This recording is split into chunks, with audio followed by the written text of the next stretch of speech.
stream. We are live for this testing call number 38. So we don't have too much on the agenda. I guess having an update on how the spamming is going on DevNets would be a good start. Then if there's any concern thoughts about client teams on anything. And I think finally it would probably make sense to just touch on like the call schedule we want to keep for these. The next one is right between the two testnet forks, so it seems reasonable to keep it. But yeah, I want to open it up if people may want to make this a monthly thing or change the cadence as we sort of wrap up the fork. But we'll also be starting a new one, so maybe we stay on this 2-week cadence. But yeah, Perry, Barnabas, you want to kick us off with some DevNet spamming updates? Yeah, I had shared the initial curly analysis a couple days back. Curly Dencun. So just a follow-up on that one. Most of the stats look pretty much exactly the same. There's no real difference. So I think whatever takeaway people have from that post still holds true, like over the weekend. But in general, if someone wants to poke around, we still have the data here. We haven't changed much about our strategy. The blob spam is still running. And I think once we have confirmation from layer 2 people that they've started organically inducing load, then we'll slowly reduce our spamming. Got it. Thank you. Any other? Also last week, yeah. Last week, Marcin from the Nethermind team began very heavy blob testing, and we saw an increase in memory usage in pretty much all the clients. I just linked you the dashboard for this, and we saw this very high memory usage even after the blob spamming was finished. So this, we don't quite know what the reason for this was. Probably just the blob pool was absolutely hammered for all this period of time, but yeah, we had a bunch of clients just crashing because we have 8 gigs of RAM for most of these machines, and they were just not enough for this small DevNet for DevNet 12. So this, if we're gonna see some spamming on the mainnet, we might gonna see some big problems where those machines that run with 16 gigs of RAM will not be able to keep up, and they're just gonna die. But that's also gonna be a very expensive operation on mainnet because keeping 6 blobs every slot is gonna be not cheap. Right, it's exponentially more expensive, right? Exactly. Yeah. And I think there was something specific that the Red team had to look into as well, right? Yeah, but they pushed out a fix, and okay, cool. Like we had issues with gas. We had issues with Aragon, or not Aragon, sorry, with REST you said, and with Bezel also. So it was mostly the execution layer clients, but also just CL clients also ramped up in RAM usage during that period. Yeah, and one other thing we noticed was that Nethermind wasn't respecting the max blobs to store.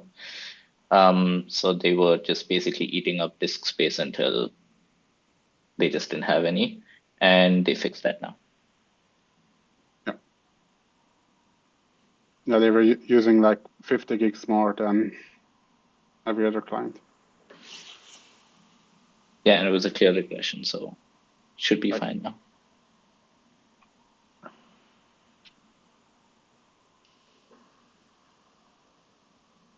I think it said Nethermind. Yeah, I think Marcin posted about it on Interop. I'll just try to find the message. Yeah. Yeah, we mainly noticed because another nodes were running out of space. Yeah. Another thing is we began we started depositing 25,000 validators into Gurley. So this is just to check the mainnet default for the max per epoch activation churn limit, which should be set to 8. So currently it is 8 on Gurley, and it will be 9 with 589,000 or something like that validators. And we're going to try to reach that in the oncoming weeks. And based on our calculations, it should happen right after Sepolia and right before Holsky forks Dencun. Yeah, the deposits are already done. If you check the pending queue, there's like 24,000 validators in pending. Right, but we wouldn't reach if we see some mass exits. So we would ask every team not to exit any of their validators until we can test this churn limit. So that's like another 2 weeks or so.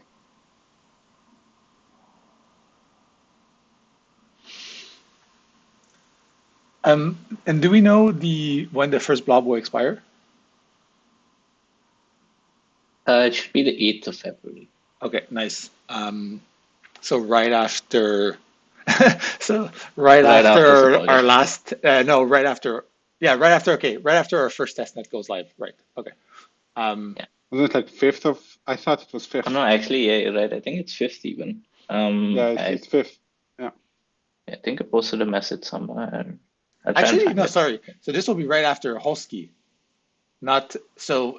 Sepolia is supposed to fork on the 30th, right? So it'll be right after, or potentially between our 2 testnets, and potentially after the last one.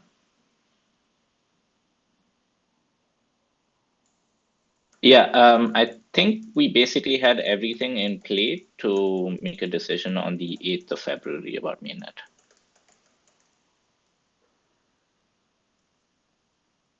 Okay. So the 5th of February is going to be blob expiry. And the 30th we fork Sepolia, and the week after that we fork Holsky, if I remember. Yeah. So we should have expired blobs by the time we fork Holsky. Yeah, exactly. And we should have the deposits processed by the time we also fork Holsky. So we should be good with Holsky. Holsky should be just a sanity check at that point.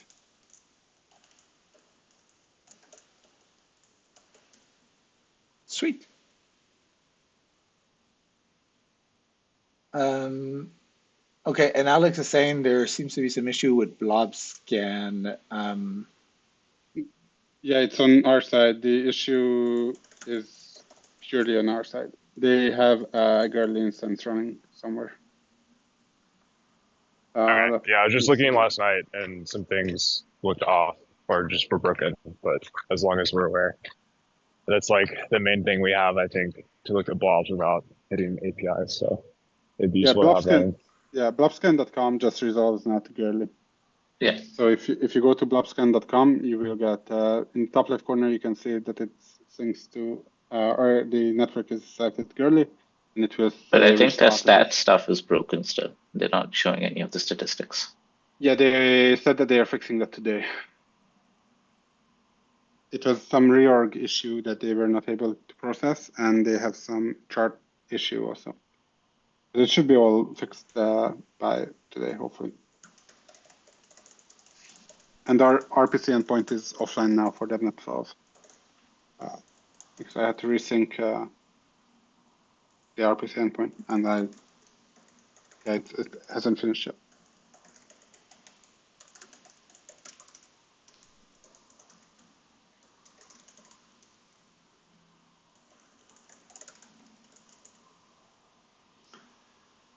Sweet. Anything else on testing and general readiness that people want to cover? Are all the teams going to have a release out today or tomorrow, ideally?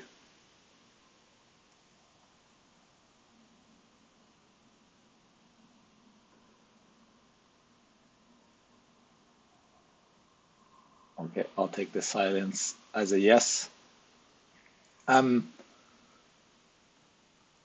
And yeah, I Are think we expecting one release now for both forks? correct. One That's release what- for both testnets. Yeah. And we'll announce both. Then, Yeah, we'll announce both in the same blog post. can we then just merge in the Hosky PRs? Which Holsky PRs? Yeah, I think there's just this one outstanding. Oh, yeah, there's just one. I thought Everything the other else one should was have just- already been, no, everything else has been merged in. This one's just a modification to set the max epoch churn limit to 8, which is the same as mainnet. Got it. It's we just didn't have it present. Yeah, Okay. the field was missing earlier.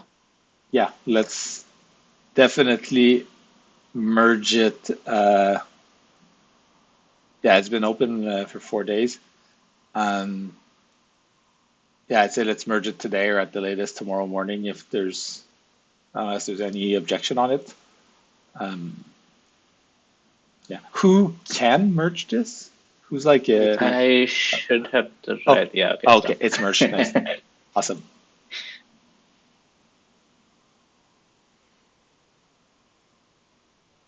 Oh, okay. And Mario has an update about invalid block with a K, not the B, testing on clients.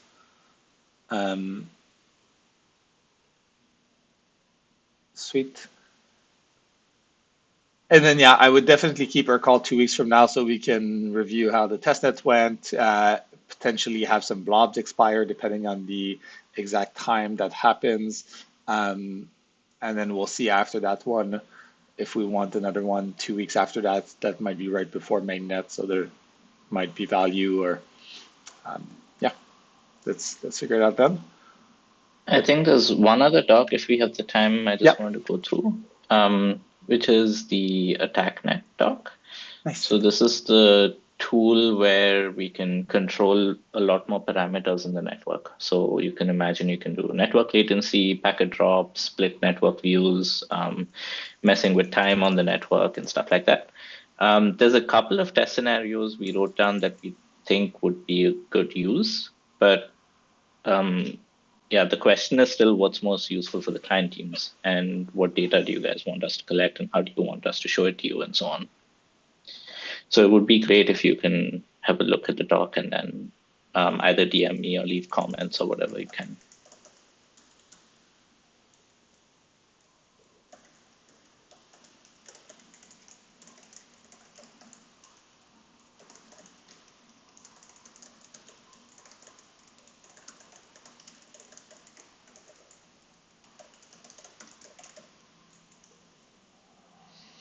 Sweet. Any questions, comments?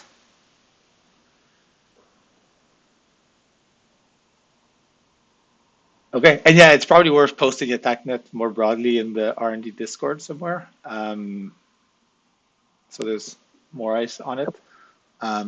Will do.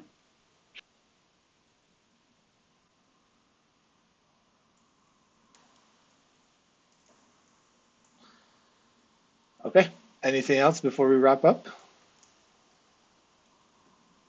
When do we start testing Spectra? As soon as we have implementations, we already have 3 EIPs that have been CFI'd, so, I'm just waiting on client teams. Any news from client teams on that? No news. I from doubt my anyone house. would seriously have started. I was joking, to be clear. Have we heard back from any more L2s about when they're using 4844 on Goerli/other networks? Because I think we're also starting to see some more messages about, hey, my library isn't working and so on. So I think starting earlier makes more sense for that.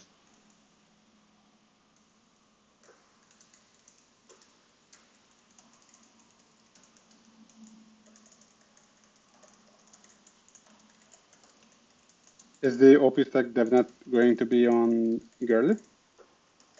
Or Yeah, Gurley, because it's the only one that's forked right now, right? Right.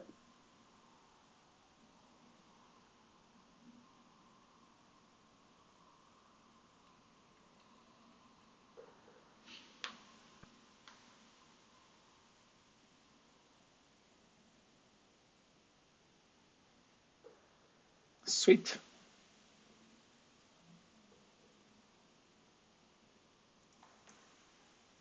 Anything else before we wrap up?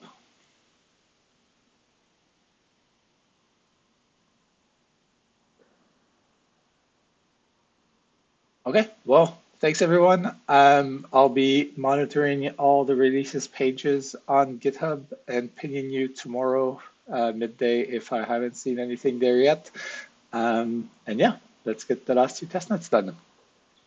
Talk to you all soon. See ya. Thanks, bye everyone. Bye Take bye. care. Right.